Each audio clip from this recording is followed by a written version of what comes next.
Leslie Marshall is with us. Leslie, come on in, please. You are a Democrat, a little bit left of center. We often spar on this program. We've been saying this morning that the vote in Britain is a plus for Donald Trump and a negative for Hillary Clinton. And you say? Absolutely no. I disagree, and let me tell you why. I know that some people out there might think that we're part of the EU, but we're not. We're not looking to go away from the EU. And although people may want to say, well, let's look at the borders, very different geography for the United States and the UK, and quite frankly, a very different way that we run our governments, as you know better than I, Stuart, being formerly part of the UK. So no, I don't think it's that at all. And also, when you look, Stuart, at how close this vote was, this was almost a 50-50 split, and we're seeing that in the country with regard to not just immigration and the need for reformation, but how we should reform that system, and whether you like Hillary Clinton's ideas or whether you like Donald Trump's. It wasn't that close. There was a 4-point spread, and that was not expected. That's almost the exact opposite of what most people had been suggesting. So do you think that Hillary comes out of this, the British vote, in a positive way? She got it wrong. They voted for Trump's ideas. They voted against President Obama. They voted against Hillary Clinton. How can she come out of this with a positive?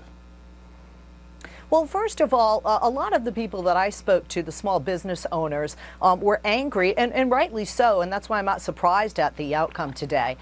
They didn't like people in Brussels telling them what to do and having so much regulation to make a scone, for example, and the amount of paperwork that they had to submit just to have business and to have business flow. One. Two, in addition to that, they also didn't like the fact that there were appointments made of individuals that were legislating on their behalf as opposed to them voting for elected officials in Parliament to make such decisions. We don't have that type of an issue here, Stuart. Separate from immigration, we're not beholden to Brussels, and nobody in Brussels is telling the United States what to do. You know what the British also really objected to?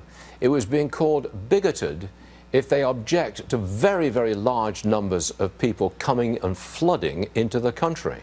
People who resented that a little bit were called bigots, and they did not like being called bigots. And you've got a very similar thing going on in America. Why is someone a bigot if they object to having 11 million illegals living in the United States whilst we pay for them? Why is that bigoted? That's what's coming to the fore here. That's why I would suggest that this is not a plus for Hillary Clinton. It's a negative.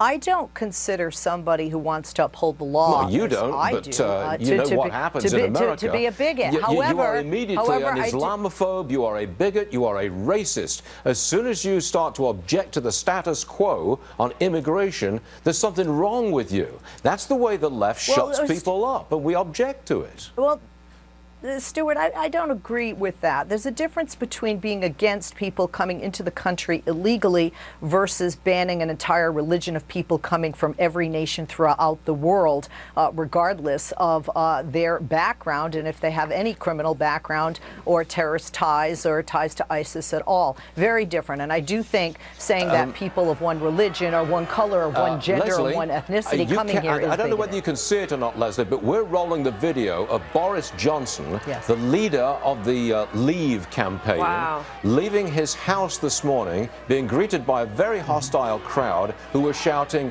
racist scum at him. They branded him racist scum. Melissa? Yeah, no, I mean, there are a lot of people out there who want to return to common sense. I think that's what a lot of this is about.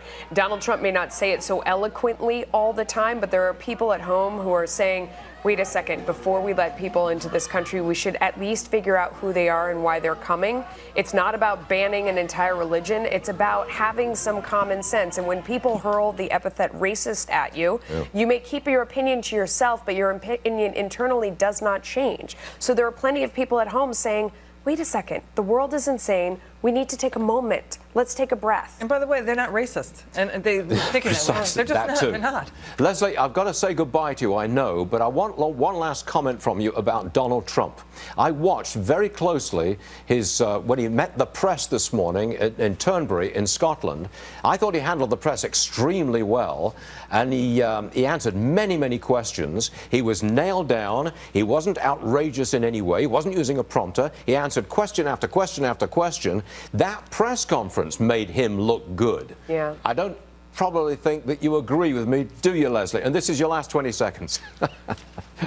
Oh, 20 seconds. Well, from where I sit, Stuart, not much makes Donald Trump look good, especially because, you know, he's championing in this vote today. In Scotland, overwhelmingly, the people want to stay in the EU, and some people say may break away from the UK in the future. Right. So I thought it was interesting where he was standing when he said that. But honestly, he actually does well with the press at press conferences, Stuart. I will give him that. He does. Yes, he does. Leslie, thanks very much for joining us today. Big day. We got it. Thanks very Thank much. you.